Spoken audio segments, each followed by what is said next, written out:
Dengan sanadnya Imam Abu Dawud meriwayatkan daripada Abi Hurairah, beliau berkata, Rasulullah sallallahu alaihi wasallam bersabda, bunuhlah dua binatang yang hitam di dalam sembahyang, yaitu ular dan kala jengking. Dengan sanadnya Imam Abu Dawud meriwayatkan daripada Aisyah, beliau berkata, Rasulullah sallallahu alaihi wasallam, Ahmad berkata, bersembahyang dalam keadaan pintu terkunci di hadapannya, maka aku datang dan meminta supaya dibuka pintu. Ahmad berkata, maka Nabi sallallahu alaihi wasallam berjalan lalu membuka pintu untukku. Kemudian dia kembali ke musallanya, tempat sembahyangnya. Urwah menyebutkan bahawa pintu berada di sebelah kiblat. Bab raddis salam fi shalah. Ini bab menjawab salam dalam sembahyang. Dengan sanadnya Imam Abu Dawud meriwayatkan daripada Abdullah, beliau berkata, kami selalu memberi salam kepada Rasulullah sallallahu alaihi wasallam ketika baginda di dalam sembahyang, dan baginda menjawab salam kami. Tetapi apabila kami pulang dari sisi Najasyi, sallamna alaihi.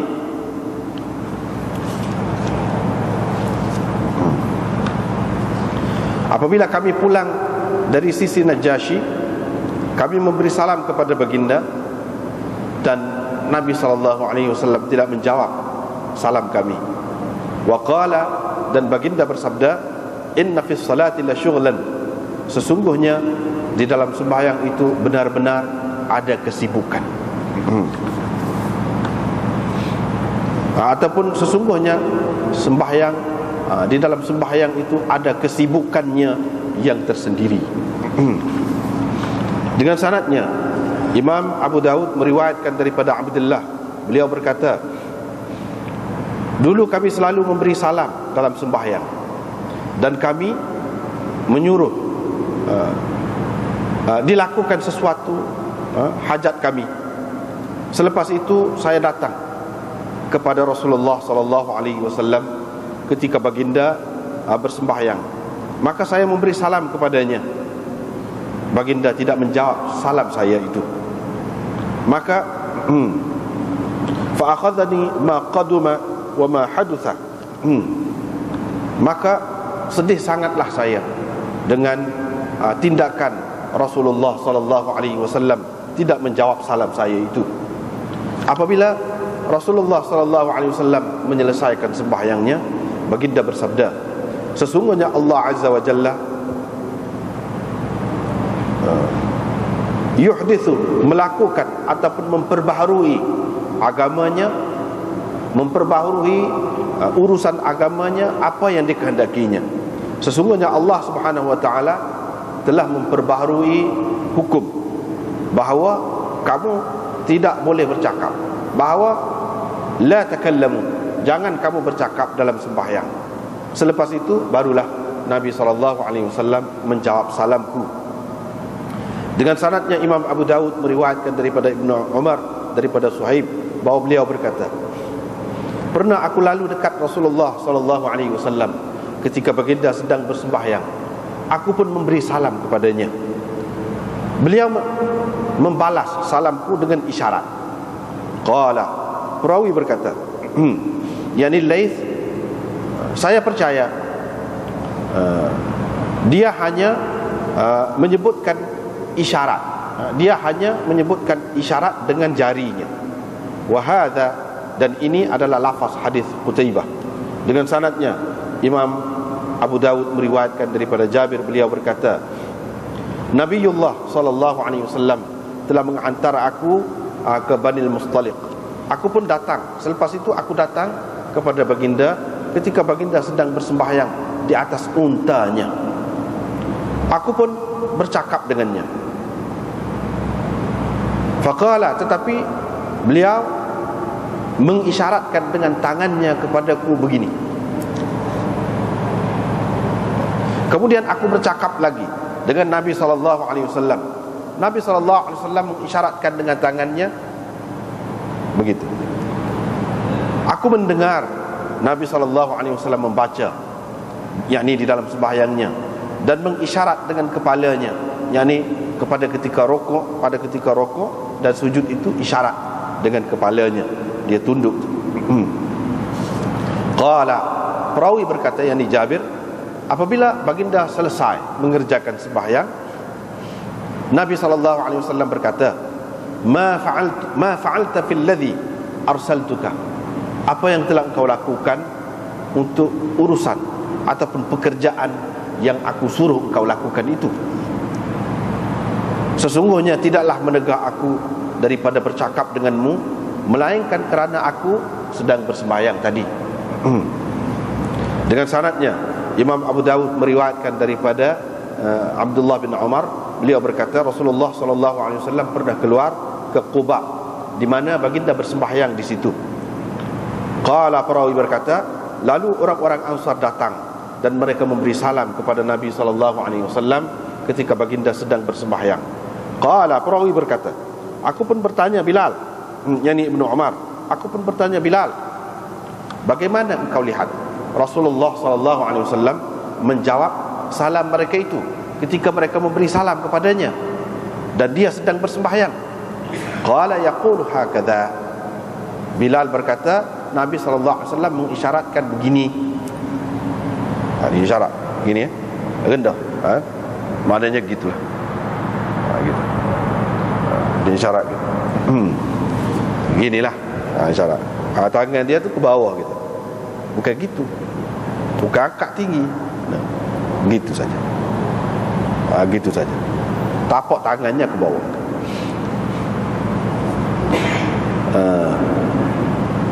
Dan dia membuka tapak tangan, bukan kepal, bukan kepal, buka. Ja'far bin Aun, perawi ini pun membuka tapak tangannya pada ketika dia mengajuk Rasulullah SAW buat. Dan diadapkan bahagian tapak tangan tu ke bawah gitu. Bukan gitu, tetapi gitu, ke bawah. Wa ja'ala zahrahu ila fawq, dan belakang tapak tangan itu ke atas. Maknanya jelaslah gitulah. Dengan sanadnya Imam Abu Dawud meriwayatkan daripada Abi Hurairah, daripada Nabi SAW, sabda baginda, tidak ada penipuan dalam sembahyang, atau tidak ada boleh dilakukan sebarang pengurangan di dalam sembahyang, dan tidak ada salam yang boleh dilakukan. Ahmad berkata, maksudnya menurut pendapat saya ialah engkau tidak boleh memberi salam, yakni kepada sesiapa, dan tidak juga boleh diberi salam kepadamu, yakni orang lain nak bagi salam kepadamu. Wa yugharriru ar-rajul bi salatihi, seseorang itu menipu dengan sembahyangnya ataupun mengurangi sembahyangnya dengan dia berhenti bersembahyang dalam keadaan dia syak ataupun tidak pasti. Dengan sanadnya Imam Abu Dawud meriwayatkan daripada Abi Hurairah, ini daripada Abi Hazim, daripada Abi Hurairah, kata Abi Urahu, qala, katanya, yakni kata Abu Muawiyah perawi ini,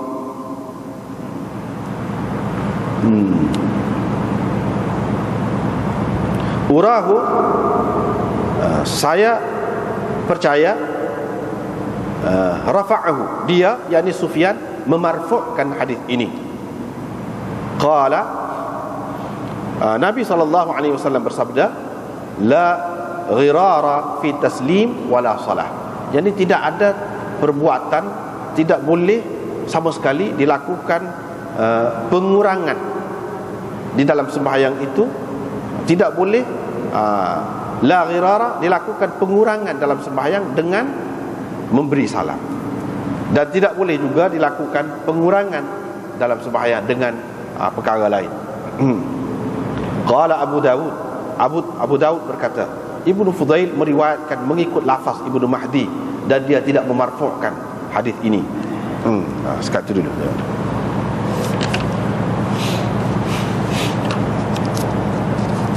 Ini sambung lagi daripada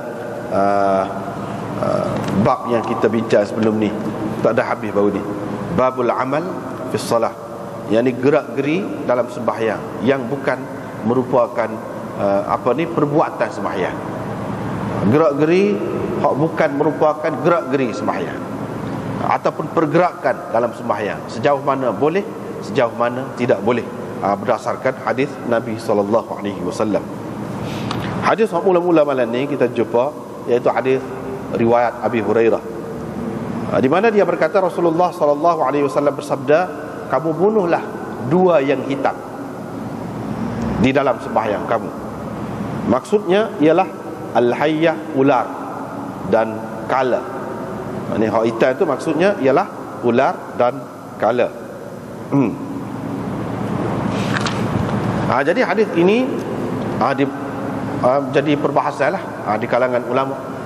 Orang yang kata dia pegang dengan zahir hadis ini, dia kata boleh bunuh siapa mati. Itu makna bunuh, bukan sekali pukul. Mana kalau ulama mari dekat kita, kita jirik ke, ataupun kita pukul dengan apa-apa ke, bukan sekali. Sebab uqtul, bunuh, dia suruh bunuh. Tidak semesti sekali bahar tu mampu selalu. Kalau tak mampu beberapa kali pun mana boleh, dia suruh bunuh. Dia pegang dengan ni boleh beberapa kali pun, banyak pun. Tidak kata sekali dua dah. Ini yang berpendapat gini Imam Ahmad dan ramai lagi yang lain. Ulama nanti kita sebut kemudian. Kita akan baca dalam syarah ni siapa yang kata begitu. Tetapi orang-orang yang mengatakan tak boleh dilakukan pergerakan yang banyak dalam sembahyang, hadis ini jadi masalah kepada mereka. Jadi masalah kepada mereka, sebab mereka kata bunuh ni maksudnya kalau perbuatan kita tu tidak sampai jadi banyak. Jadi banyak tu sebab baru ni lah kita sudah bicara banyak perbuatan dalam sembahyang ni. Lagu mana banyak perbuatan dalam sembahyang tu? Orang ni kata gini, orang ni kata gini, baru ni kita sudah bicara. Baru ni kita sudah bicara. Hak lagu mana? Hanafi kata lagu mana? Syafi'i kata lagu mana? Sudah bicara. Artinya bagi mereka rekahnya tak boleh lebih. Bagi Syafi'i tak boleh lebih daripada 3 kali pukul. Gap bahar, so 2 berturut tak apa lagi, lepas tu berhenti. Lepas tu baru bahar pula lagu tu. Ataupun setengahnya kata kalau bunuh tu diyakini dengan sekali boleh mati, baru boleh. Kalau tidak tak boleh. Lepas tu nak lagu mana? Nak delok ular tu mari gitulah. Kalau berhenti lah sembahyang. Yang ni boleh putus sembahyang tu. Baharlah ular dulu kalau nak bahar pun. Ataupun kalau tak siap pun lari gilai. Jadi makna tidak teruskan sembahyang. Boleh. Lagu tu cara. Tapi nak bahar, nak bergomor dengan ular tu dalam sembahyang tak boleh. Apa? Ni dua golongan lah, dua golongan. Tapi puak-puak asal lagi dia kata Nabi SAW suruh bunuh. Kamu yakin kan dengan sekali 2 pukul tu mati? Jadi waktu kata kalau tidak yakin, oleh kerana kita tengok hadis-hadis yang lain banyak menunjukkan tak boleh bergerak banyak, jadi kita kata tak boleh lah. Kalau boleh bunuh ni sekiranya kalau dengan sekali 2 tu mampu. Kalau tidak tak boleh. Jadi kita nak lagu mana? Berhenti maya. Itu cara dia. Berhenti tak semula lah. Setelah kita bunuh ular tu, ataupun kita tidak bunuh, kalau kita pergi lari lain dengan sendirinya, kita kena semayah mula, tak jadi dah lah semayah tadi. Gitu jawapan dia. Adapun hak ni yang kata boleh, dia kata tak, duduk situ semayah tu tidak batal. Jadi hak kata pergerakan yang banyak tu tak boleh, tu pergerakan lain. Hak ni dikecualikan. Hak ni termasuk dalam pergerakan yang dikecualikan. Yang ni hadis, ini hadis maksus, ini yang maksus daripada umum. Hak hadis hak sebut tak boleh bergerak, tak boleh banyak gitu gini, itu umum. Umum itu umum maksus. Dan ada beberapa keadaan yang mana boleh seseorang itu bergerak walaupun banyak. Di antaranya yang dikecualikan hak ni. Dia pakai gitulah hak ni. Baik, kita tengok syarah ni dia nukil daripada Syaukani dalam Nailul Awtar. Syaukani dalam Nailul Awtar. Jadi kita selingan sikitlah sini, selingan sikit sini. Ana sudah sebut dah beberapa kali sebelum pada ni bahawa Syekh Khalil Ahmad ni syarih kepada Abu Daud ni, yang ni pengarang kitab Badlul Majhud ini, dia orang Hanafi. Dia orang bermazhab Hanafi dan kuat berpegang dengan mazhab Hanafi. Tetapi selalu kita tengok dalam syarah ni dia nukil Syaukani. Syaukani ni kepada setengah-setengah orang kita di sini memang tak terima langsung. Dia jebeh lah. Supaya Imam Ibn Taymiyah, Imam Ibn Al-Qayyim juga jebeh.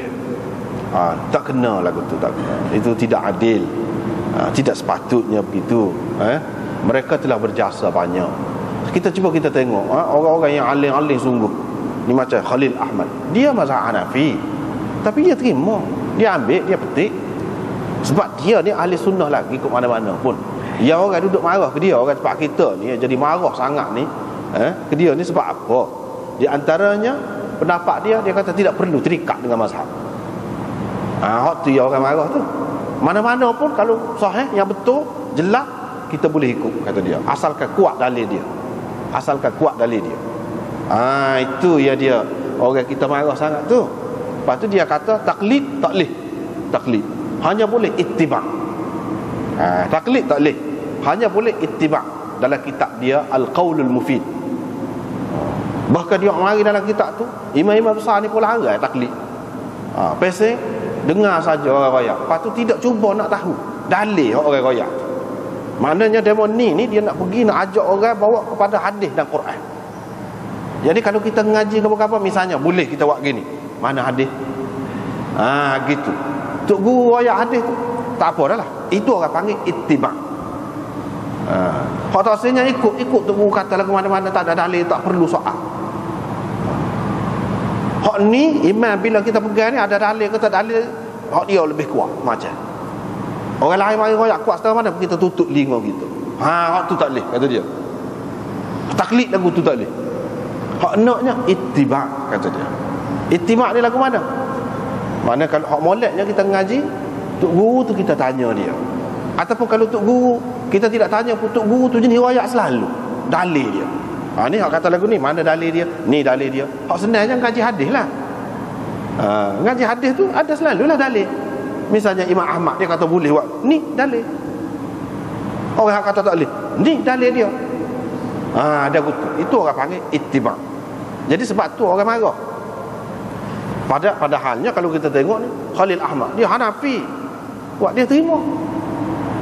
Dan selalu kita baca dalam kitab dia terima. Ibn Taymiyah dia sebut Syekhul Islam, penuh-penuh mulut lah. Bukan dia seorang saja, ramai lagi ulama-ulama yang lain terima demo ni. Tapi tempat kita kadang-kadang dia jadi telajak. Kita tidak mengatakan semua pendapat Ibn Taymiyah, Ibn Al-Qayyim ataupun Syaukani ni molek belaka. Dah. Supa juga orang lain, supa. Cuma kita kena bersikap adil. Jangan kerana perbezaan pendapat itu mana kita siapa sisih dia, siapa kata tak guna langsung, bahkan kita tuduh. Ada yang siapa kata fasik, siapa kata sesat pun ada juga. Itu telajak tu. Telajak. Kita kena tengok orang ramah, kena tengok ulama-ulama dalam dunia ni lagu mana. Jadi semacam sini dia sebut Syaukani dalam Nailul Awtar sebut hadis ini menunjukkan harus membunuh ular dan kala dalam sembahyang dengan tidak ada makruh. Itu dia. Itu pendapat dia. Kita tak terima tak apa. Tapi sebelum dia Imam Ahmad kata lagu tu dah. Lepas tu dia kata wa qad dhahaba ila dhalika jumhurul ulama. Jumhur ulama kata lagu tu. Seperti mana kata Iraqi. Dia pun ambil orang dulu juga. Dia tidak bagi pendapat dia semata-mata. Iraqi kata Tirmizi, lepas tu dia sebut Tirmizi menyebutkan daripada sekumpulan ulama makruh, dia kata larangan, yakni bunuh ular saat ni. Di antara ulama yang melarang, yang tak setuju, yang kata tak boleh tu, iaitu ataupun makruh, iaitu Ibrahim An-Nakhai. Ibnu Abi Syaibah meriwayatkan juga daripada Qatadah kata idza lam tata'arrad laka fala taqtulha. Kalau ular itu tidak mengganggu engkau, ataupun kala tu tidak mengganggu engkau, jangan bunuh. Kalau dia lalu tak secara dia. Tapi kalau nampak dia nak kan, barulah. Orang-orang yang tak boleh terima hadis ini, dia kata tak boleh tu, orang-orang yang kata tak boleh tu bergerak banyak tadi, dia kata kalau sampai ke peringkat bergerak banyak, orang tak boleh tu. Sebab apa? Kita tengok hadis yang lain. Hadis yang lain kata inna fi salati la syughlan, dalam sembahyang itu ada kesibukan yang menegah kita daripada kita melakukan perbuatan di luar sembahyang, hak tidak sesuai dengan sembahyang, yang bukan merupakan pergerakan sembahyang. Jadi sembahyang tu, dalam sembahyang tak boleh buat hak lain. Dan hadis uskunu fi salah, kamu diamlah dalam sembahyang. Mana dalam sembahyang tak boleh bergerak. Jadi mereka pegang hadis tu. Tetapi di pihak hak kata boleh ni, dia jawab bahawa hadis bab ini khas. Ni mengikut kaedah usulnya. Hadis hak kita duk baca ni hadis khas. Jadi tidak bercanggah dengan hak mereka sebut tu. Hak Nabi kata tu, diamlah dalam sembahyang. Dia tu dalam keadaan tidak lagu ni. Kalau ular mari nak duduk dia. Kalau kala mari nak duduk dia, biar dia sengak kita. Gitu. Dia kata hadis tu tak ada bercanggah, umum. Ada kaedah usul kan, umum makhsus. Dia khusus dengan hadis ni. Dalam keadaan ni tak apa. Intaha mulakhasan, kata dia. Sekian kalau dia petik daripada Syaukani secara ringkasnya gitu. Dan dia juga kata dalam syarah sunnah, serupa juga dengan ular kala ni, setiap hak bahaya kepada kita lah, bukan ular kala saja. Walaupun sebut dalam hadis ni ular kala, sebab ni lah kira-kiranya hak bahaya benarnya. Gitu. Tapi tidak khusus dengan ni. Misalnya tebuan, dia sebut sini, dan lain-lain lagi. Boleh juga kita bunuh, dan jadi bergerak. Bergerak tu tengoklah, khilaf lah seperti kata tadi lah. Orang yang kata boleh bergerak banyak, dia kata boleh. Dalam Bada'i' ni kitab fiqh Hanafi, dia kata bunuh ular dan kala dalam sembahyang tidak membatalkan sembahyang. Sebab Nabi SAW bersabda, uqtulul aswadain walau kuntum fis salah. Kamu bunuh ular dan kala walaupun kamu dalam sembahyang. Dan diriwayatkan bahawa ada kala sengak Nabi SAW dalam sembahyang. Nabi SAW pun jirik dengan kasut dia. Jirik dengan kasut dia. Dan dia kenyek lah, kenyek dengan kaki dia tu sampai mati. Apa ni kala tu. Bila dia selesai sembahyang, Nabi SAW pun kata, la'anallahu al-aqrab la tubali nabiyyan wala ghairahu. Allah melaknat, kata dia kala ni, dia tak cara Nabi kau siapa, tak cara dia. Ataupun dia kata musallian aw ghair, dia tak cara orang sembahyang kau tidak sembahyang, dia tak cara. Dengan hadis ini jelaslah bahawa tidak makruh. Sebab Nabi SAW dia tak akan buat benda makruh, terutamanya dalam sembahyang. Ni orang kata boleh. Dan kerana perlu untuk menghilangkan azab ni, gangguan ini. Ini termasuk dalam darurat. Tetapi kalau dia boleh membunuh ular itu dengan sekali pukul sahaja, seperti mana yang dilakukan oleh Rasulullah terhadap kala tadi, ni mengikut dia. Dia mau kata, dia mau tahu mana royak sekali pukul. Adakah dalam hadis tadi royak sekali pukul? Dia mau cuma takyidkan mengikut sesuai dengan mazhab demo, kata dia. Tak sih, kita tak sih, kata dia. Tak jelas. Kalau tidak jelas, maknanya umum. Lepas tu dia kata, ni muka ni kitab fiqh mazhab Hanafi, dia tak boleh juga bergerak banyak. Adapun kalau perlu kepada banyak pukulan, batas sembahyang dia. Sebagaimana kalau dia bertumbuk dalam sembahyang dia. Sebab ini adalah pergerakan yang banyak, yang bukan daripada jenis pergerakan sembahyang, kata dia. Tapi dia sebut Syekhul Islam Sarakhsi, ni pengarang kitab besar dalam fiqh Hanafi, kitab besar 10 jilid kitab dia, Sarakhsi. Dia kata hak azharnya, mengikut dia pendapat lebih terang, kata dia tak batas sembahyang, kata dia. Sebab apa? Walaupun banyak. Dalam fiqh Hanafi itu pun dia khilaf juga, walaupun banyak. Sebab ini adalah pergerakan yang dibenarkan oleh Nabi untuk orang yang sembahyang. Jadi hak ni serupa juga dengan orang yang berjalan selepas dia berhadas, lepas tu dia pergi cebok air daripada telaga tu, kalah air, ambil telaga, lepas tu ambil air sembahyang. Seperti tu, kata dia. Baru ni kita sudah rakyat dah kan. Dalam mazhab Hanafi, dia ada satu masalah bina ala salah. masalah sambung semaya. Maknanya kalau seseorang tu batas semaya, sebab mengikut mazhab Hanafi, kalau darah hidung pun batal dah semaya, dah batal air semaya. Bukan setakat batas semaya, batal air semaya mengikut dia. Kalau mazhab Syafi'i tak. Mazhab Syafi'i batas semaya, air semaya tak batal. Air semaya tak batal ke darah hidung. Serupa juga dengan ketuk. Ketuk tu semua kata batal lah, semua kata batal. Tapi bagi dia, kalau ketuk ni dia boleh berhenti semaya. Sekat mana semaya? Lepas 2 rakaat, rakaat yang ketiga, nak masuk rakaat yang ketiga tu, ketuk, dia boleh berhenti semaya, pergi tak ngadap kiblat, pergi jalan nyo. Kita misal kita kata sini ngadap kiblat kau ni, pak ambil semaya di belakang, dia pergi, cuma tak boleh kecek. Tu dia ada hadis dia. Dia ada hadis dia. Tak boleh kecek. Kalau kecek batal. Kalau tak kecek, pergi tu jalan tempat mana, ikutlah ke mana-mana tempat nak ambil semaya. Kalau kena kara air tu, mana cebok dengan timba daripada telaga, tidak buka paip. Buka paip ni lah kita kata. Maknanya cebok air dengan timba tu, lepas tu ambil air semaya. Ambil air semaya sudah tu, pergi sambung semula. Boleh dalam mazhab Hanafi. Ni Sarakhsi kata. Ni sebab apa kita kata boleh? Dan Nabi kata boleh, ada hadis. Ada hadis. Begitu juga baru ni ana sudah sebut dah, qaul qadim mazhab Syafi'i boleh juga. Tapi qaul jadid tak boleh. Qaul jadid tak boleh. Ni. Ni bina ala salah ni boleh. Yang ni sambung sembahyang. Dia kata hak ni pun sepatutnya juga, dia bukan ada hadis. Dia suruh bunuh. Dia tidak ayat. Kalau bunuh tu kalau sekali pukul barulah boleh. Kalau tidak tak boleh. Mana ada ayat lagu tu dalam hadis. Jadi kamu kata sekali atau 2 kali pukul. Nabi kata suruh bunuh. Dia tidak kata sekali atau 2 kali. Gitu. Dan semaya ini tidak molek kita nak potong tak satu kali.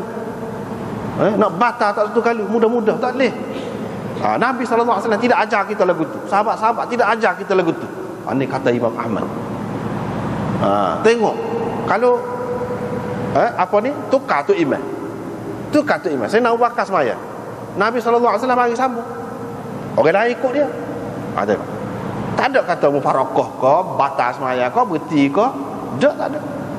Saya nak Umar kena tikar semaya subuh, rebah. Dia pun pegang tangan Abdul Rahman bin Auf, pergi jadi tu imam. Abdul Rahman bin Auf pun sambung semaya dia. Orang di belakang tu pun tidak kata batal semaya dia. Tak ada. Dengan sebab ni mesti kalau kena tikar luka banyak, darah ke apa. Inilah bagi orang yang mengatakan darah tu tidak batal semaya. Tu saya nak Umar. Mestilah belum orang darah situ. Mana tak cara, tak ada sebenarnya sebut pun. Bahkan dia pegang tangan, tentu sekali tangan dia pun berlumuran darah. Dia pegang Abdul Rahman bin Auf tu, suruh jadi tu imam. Abdul Rahman bin Auf pun jadi tu imam. Orang halik belakang tu tak ada kata batas semaya. Mana tak boleh mudah-mudah batas semaya ni. Tak boleh mudah-mudah. Jadi kerana benda-benda lagu ni pun ada jalan dia, boleh kata dia. Mana saya kalau bergerak banyak pun, jadi siapa macam ini kalau mengikut mazhab Ahmad lah, dan mengikut Sarakhsi ni dia kata tak apa. Sarakhsi tak apa.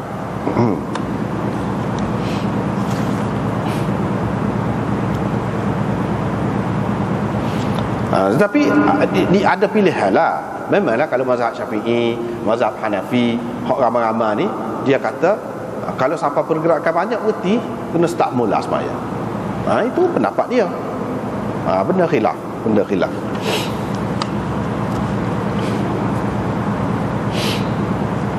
Gitu.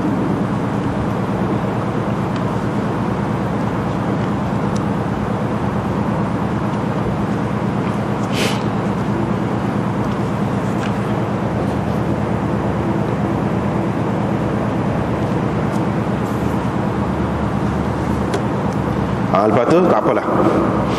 Riwayat daripada Urwah bin Zubair. Sebab itulah ramai ulama mengatakan Imam Abu Daud ni dia Hambali. Itu tubik buah Hambali ni. Dia bermazhab Ahmad. Sebab apa semua kali nak mari hadis banyak lebak alik hak menyokong mazhab Ahmad. Tengok ni. Dia nak mari lagi tu. Walaupun dia ada juga hak mari hak lain, tapi kalau kita nak bandingkan dengan hak lain, lebih banyak menunjukkan dia lebih setuju hak tu. Sebab itu ada orang yang ramai lah mengatakan dia ni bermazhab Ahmad. Tapi ada juga yang mengatakan tidak, cuma kebetulan serupa. Sebab ada banyak juga yang dia tidak serupa dengan mazhab Ahmad. Tidak serupa dengan mazhab Ahmad. Ada juga yang kata gitu. Misalnya hak seterusnya, riwayat daripada Urwah bin Az-Zubair daripada Aisyah. Dia kata Nabi SAW bila semaya, dia tutup pintu di rumah dia. Bila aku pergi, aku minta buka lah pintu, nak masuk dalam rumah. Dia pun jalan, tengah sembahyang, jalan pergi buka pintu. Lepas tu dia pun undur balik sebab dia sembahyang. Jadi orang hak ni hak kata memang boleh jalan, kata dia, tapi jalan 2 langkah berhenti, 2 langkah berhenti, gitu. Tak boleh betul-betul 3 langkah gitu, ataupun pergi jalan betul gitu, tak boleh. Dia kata, tapi orang mazhab Ahmad ni tengok, qala Ahmad sendiri beriwayatkan, Imam Ahmad sendiri beriwayatkan. Dia kata tak ada sebut Nabi jalan pelik daripada hak skala ni. Jalan jaket-jaket gitu tak ada sebut. So hadis pun tak ada sebut, kata dia. Macam mana kita kata mesti jalan lagu tu ya? Dia kata jalan biasa, mana boleh? Boleh. Lepas tu orang kata hak ni sembahyang sunat. Ya, sembahyang sunat serupa ya dengan sembahyang fardu. Hak sembahyang fardu baru ni kita sudah kayak dah kan. Abu Bakrah tu orang duduk rokok, dia siapa lewat, dia pun rokok alik belakang lagi. Waktu bila rokok tu dia jalan bagi, masuk dalam sah.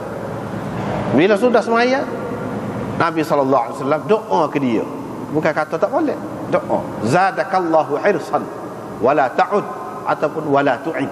Dia pegang hak tu, hadis dalam Bukhari ke apa ada, dia pegang. Jadi semoga Allah menambahkan lagi kegemaran ataupun keinginan kamu untuk melakukan taat ini. Sebab apa dia buat gitu, dia nak widal lah rakaat yang pertama tu dengan tu imam. Ada kelebihan dia sendiri. Kalau tak ada, kurang. Supaya juga kalau dah takbir sekali dengan tu imam, itu lebih. Kalau tak ada, kurang sikit. Jadi itu makna kehendak dia tu molek. Nabi SAW doakan semoga bertambah lagi. Wala ta'ud, tapi jangan buat, jangan ulang, dia kata. Jangan ulang, boleh buat lagu tu. Kalau kita kata wala ta'ud, jangan ulang, jangan buat lagi. Jadi setengah orang kata, tengok Nabi kata jangan ulang tu, mana tak boleh lah tu. Tak boleh, kita dah tak boleh tu tidak semesti hak Nabi larang ni maknanya siapa batal, mana haram, menunjukkan tak sah.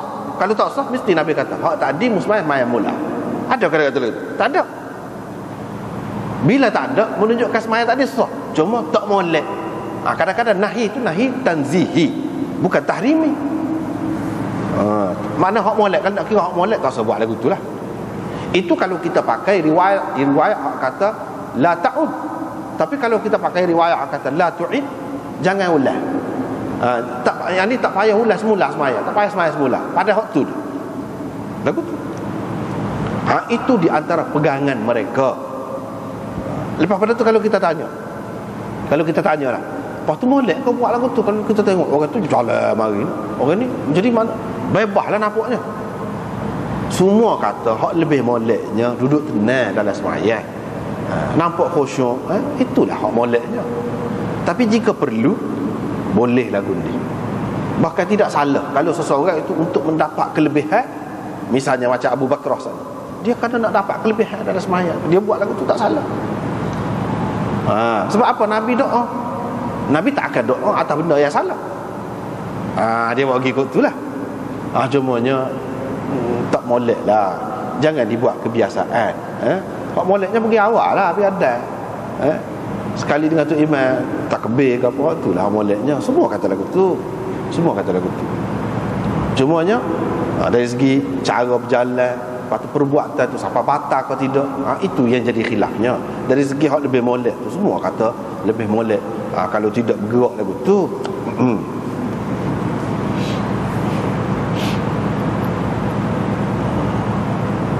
Jadi ada dalam setengah-setengah riwayat ini, dalam syarah ni pun dia sebut Dalam setengah-setengah riwayat disebut Nabi SAW ke kanan.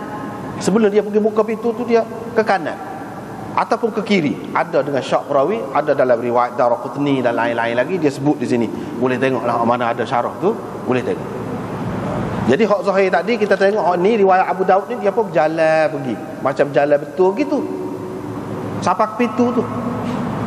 Tapi ada pula riwayat yang lain mana dia semaya tu tidak betul-betul menghadap pintu, sama ada pintu tu di sebelah kiri dia sikit ataupun di sebelah kanan. Mana dia berjalan tu dia tak boleh pergi betul. Kalau pergi betul jauh lah nak buka pintu tu, nyelok pintu tu. Sebab pintu tu kita kata duduk kanan. Mana nak rayak boleh kita ni kesok ke kanan, lepas tu berjalan pergi, ataupun pergi lepas tu kesok kanan. Kalau pintu tu alik kiri, kesok kiri, barulah mudah nak buka. Kalau tidak jadi jungar lagu tu lah pula. Itu tak boleh. Kena jungar lagu tu. Ini maknanya boleh. Tidak kita kata tak boleh. Hak betul baru boleh. Kalau tak betul pun kena kesok kanan. Cumanya jangan lari dada ni daripada kiblat. Itu kena tetaplah. Dada tetap menghadap kiblat. Jangan palinglah. Kalau kes seperti ini. Kalau hundur ke belakang, lagu tu juga boleh hundur buka. Jangan pusing ke belakang. Jangan pusing ke belakang. Hundur pun boleh. Jadi setengah-setengah ulama dia kata hak ni kalau semaya sunat. Sebab Nabi SAW buka pintu ni pintu rumah. Hak dia semaya di rumah ni semaya sunat. Iyalah tak apalah hak tu. Tapi Imam Ahmad kata semaya ni serupa. Kalau suruh dia, kalau tak boleh kecek tu tak boleh kecek belakang, dan semaya sunat, semaya fardu pun serupa lah. Jadi begitu juga kalau pergerakan dalam semaya sunat boleh, dalam semaya fardu pun boleh. Dia buat ikut tu lah. Orang hak kata tak boleh, tak boleh. Lepas tu hak ni dia tahu lah. Boleh jadi hak ni ketika boleh lagi pergerakan yang banyak. Dan hak ni hak semaya sunat beza semaya sunat dengan semaya fardu. Tapi semaya fardu tidak semudah itu. Tapi kita tengok Imam Ahmad buat mari hak ketika semaya fardu tu Nabi SAW duduk jalan naik pakatan mimbar. Lepas tu dia turun pula undur. Sekurang-kurangnya kata dia nak menunjukkan harus. Sekurang-kurang menunjukkan harus.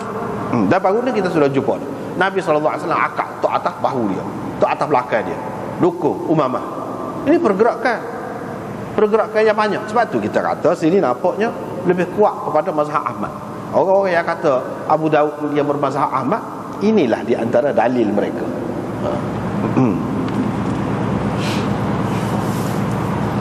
Bab raddis salam fi salah.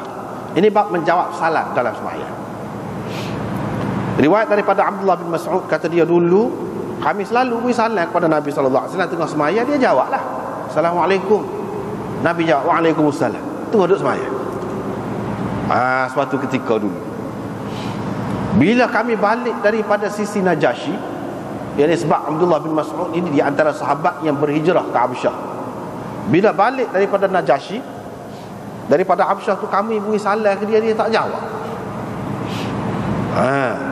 Lepas pada tu dia kata dalam sembahyang ni ada kesibukan yang menghalang kita daripada jawab salam, daripada kecek ke apa. Dia sembahyang kita ni dia ada dua tiga peringkat. Dalam Abu Daud yang akan datang kita akan jumpa. Kau jumpa dah dulu yang ada. Maknanya mula-mula tu pergerakan yang banyak pun tak apa, tanya khabar, bukan setakat beri salam saja. Tanya khabar, lagu mana, anak mana? Anak lagu mana? Boleh. Lagu tu. Lepas tu lagu mana? Boleh kecek lagi sikit. Tidak banyaklah sekadar tu. Apa khabar? Boleh. Bukan sekadar beri salam. Lepas pada tu tak boleh. Beri salam boleh lagi. Jawab salam boleh lagi. Lepas pada tu tak boleh belakang. Tak boleh belakang. Semua sepakat mengatakan tak boleh. Tak boleh. Cumanya ada khilaf lagi. Bolehkah kita beri salam kepada orang duduk sembahyang tu? Dari segi orang hak duduk sembahyang tu tak boleh jawab, semua sepakat tu semua. Kata lagu tu belakang, tak ada kata ni lah. Mana dulu tak sekira lah dulu tu. Zaman Nabi dulu. Ada ketikanya boleh jawab salam, Nabi sendiri boleh jawab salam. Tapi hak selepas tu dia tidak jawab. Daripada sini nak ulama faham bahawa hak boleh kecek, boleh jawab salam, boleh gitu-gini sudah mansukh. Hak kemudiannya tak boleh. Siapa kalau dia semua kata tak boleh jawab. Mazhab mana kata tak boleh. Tapi dari segi bui salam tu Ada yang mengatakan tak boleh lah, tak boleh beri salam. Kalau beri salam pun dia tak boleh jawab. Beri salam ke dia, mengganggu dia saja. Tapi ada kata boleh. Dari segi boleh tu boleh. Cuma kita jangan mengharapkan dia jawab. Dia tak boleh jawab. Lepas pada tu baru dia jawab. Lepas pada sembahyang. Kita akan tengok akan datang. Jadi hak sini Ibnu Mas'ud ni dia 2 kali berhijrah ke Habsyah. Kali yang pertama mula-mula pergi dah. Lepas pada tu bunyi khabar kata ramai orang kafir Quraisy masuk Islam. Puak-puak dia pun bukan semua juga, sebahagiannya balik mari tengok tak betul cerita tu. Bahkan kau teruk lagi kena buat nyanyi orang Islam. Lepas pada tu pergi pula orang-orang Islam ni mana-mana pernah berhijrah tu pergi pula ke Habsyah. Jadi ulama bahar ni, hak dia kata ni, kami dulu beri salam ke Nabi ketika dia duduk tengah sembahyang, Nabi jawab. Lepas tu bila kami balik tu, kami beri salam, balik tu balik hak mana? Tu ada 2 pendapat.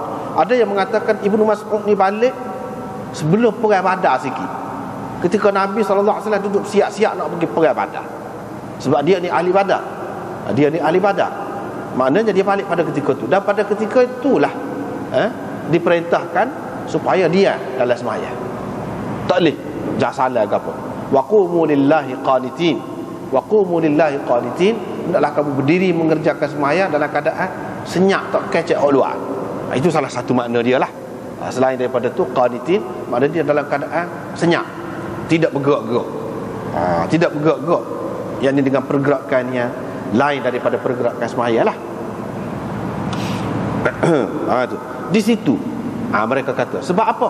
Wa qumu lillahi qanitin itu ayat madaniyah. Dia pegang tu. Pada ketika itulah Nabi SAW tak jawab ni. Sebelum masa di Mekah jawab lagi. Semasa sembahyang di Mekah tu jawab lagi salam dalam sembahyang. Jadi kalau berdasarkan ayat itu ayat madaniyah. Bila ayat madaniyah tentu di Madinah. Maknanya ni cerita di Madinah, Nabi SAW tak jawab salam. Tapi ada pula yang mengatakan tidak. Sebab apa? Menunjukkan Nabi SAW ni jumpa dengan jin, apa macam-macam. Riwayat Ibnu Mas'ud itu menunjukkan bahawa dia dah dengan Nabi ni semasa di Mekah ni, cerita di Mekah ni. Pada ketika dia balik kali yang pertama, ketika tu sudah mansuh dah. Itu ada 2 pendapat lah. Tetapi yang lebih kuatnya ialah hak yang kedua. Hak yang kedua. Mana ketika di Mekah tu masih lagi khilaf lagi. Jadi hak ni maksud balik kali yang kedua. Hak Nabi SAW tidak jawab ni. Hak kali yang kedua ni, yang ni pada ketika di Madinah, hak ni boleh katakan semua terimalah. Orang hak kata dulu tu ialah, hak kata kemudian dia tak terimalah hak dulu. Tapi kalau hak kemudian ni tentulah hak kata dulu tu lebih-lebih lagi lah dia terima.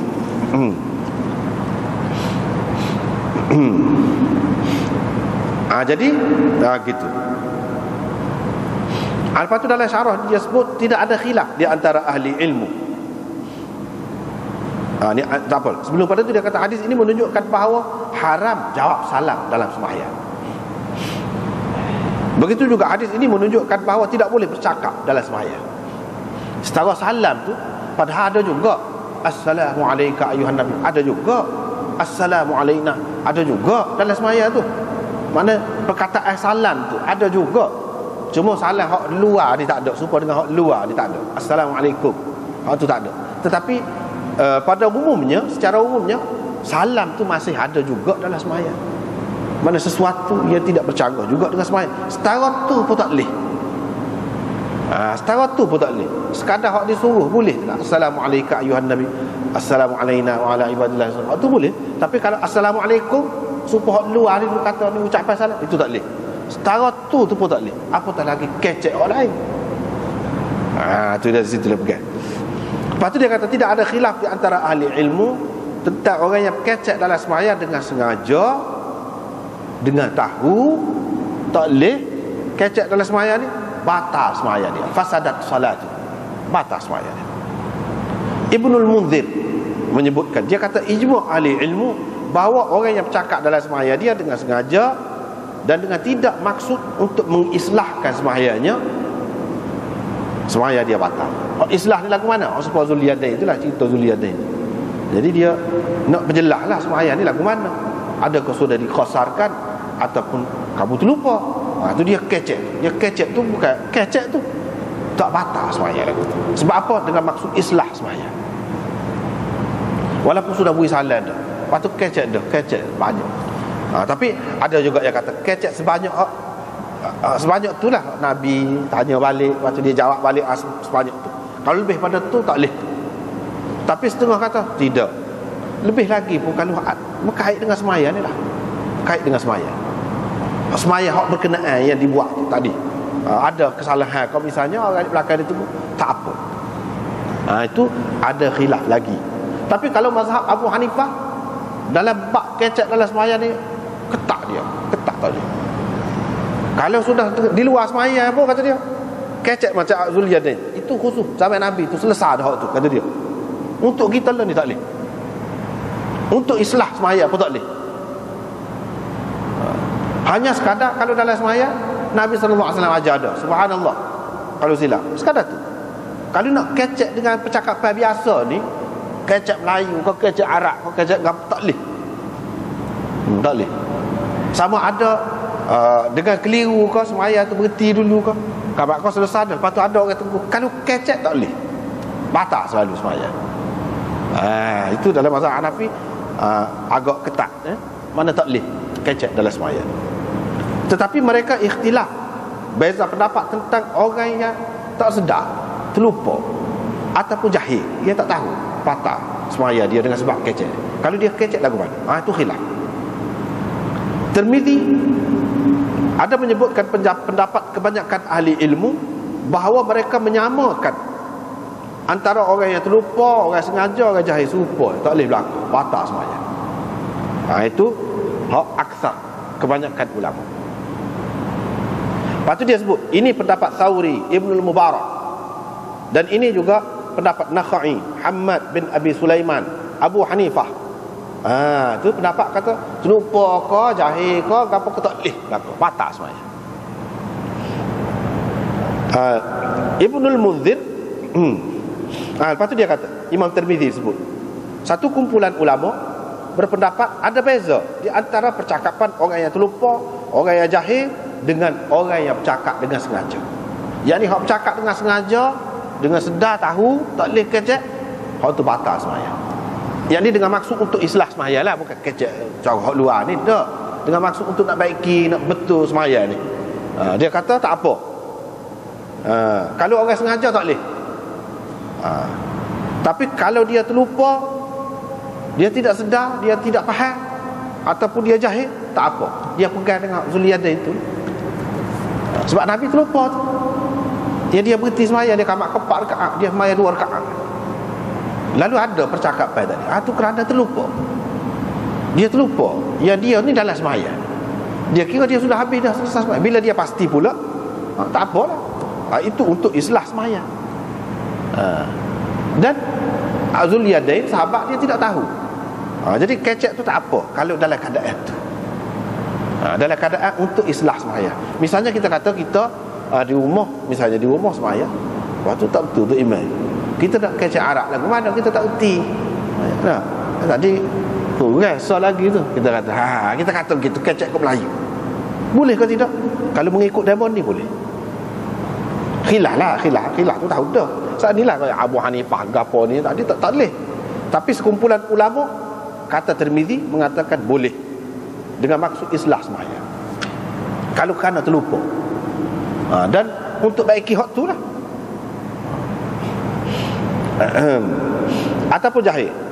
Ibnul Munzir menukilkan hak ni, hak berpendapat gini, hak kata boleh ni. Ibnu Mas'ud, Ibnu Abbas, Ibnu Zubair, di kalangan tabi'in Urwah, Atha, Hasan Basri, Amr bin Dinar. Dan ini juga katanya pendapat Malik, Syafi'i, Ahmad, Abu Thawr dan Ibnul Munzir. Dia sendiri pendapat lagu tu boleh. Kalau lagu saat ni.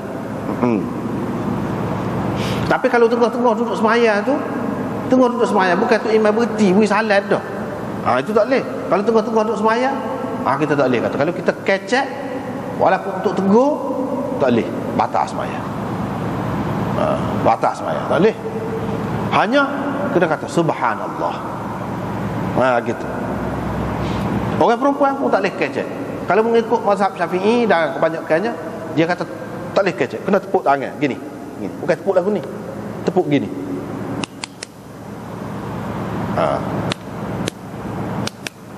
Gitu misalnya. Ada perbezaan lah pula. Orang kata tak boleh banyak kali tu, dia kata tak boleh sekat dua lah, betul-betul tu. Tapi orang kata boleh banyak, tak apalah. Tapi Imam Malik kata tak boleh, perempuan pun tak boleh tepuk, tak boleh tepuk lagu tu. Perempuan pun kalau nak tegur subhanallah juga, dia kata lagu tu. Itu pendapat Imam Malik. Mana tak ada tepuk-tepuk ni, tak sesuai dalam semayang. Kata dia nak tepuk-tepuk lagu ni. Lepas tu ada hadis tu, hadis tu dia takwil lah, dia takwil lagu lain. Jadi hak kata lagu ni, Imam Nawawi kata hak ni dalam syarah Muslim, dia kata jumhur ulama kata boleh kalau untuk Islam. Kalau sekiranya sudah berhenti semayang saat ni dalam keadaan terlupa tu iman, lepas tu jadi kecek. Kecek tu dengan maksud nak baiki semayang, tak apa, tak batal, boleh sambung lagi. Boleh sambung lagi. Lepas tu tak apalah. Lain-lain tu dari segi dalil masing-masing lah. Lepas pada tu hak Ibnu Mas'ud lagi. Ibnu Mas'ud lagi. Nampaknya kita kena berhenti sekat tu dulu. Masa tak lagi lah. Sebab kalau bincang pun jadi panjang juga. Jadi kita akan sambung pula lah. Hari ni minggu depan insya-Allah. Tak ada apa-apa. Wallahu a'lam.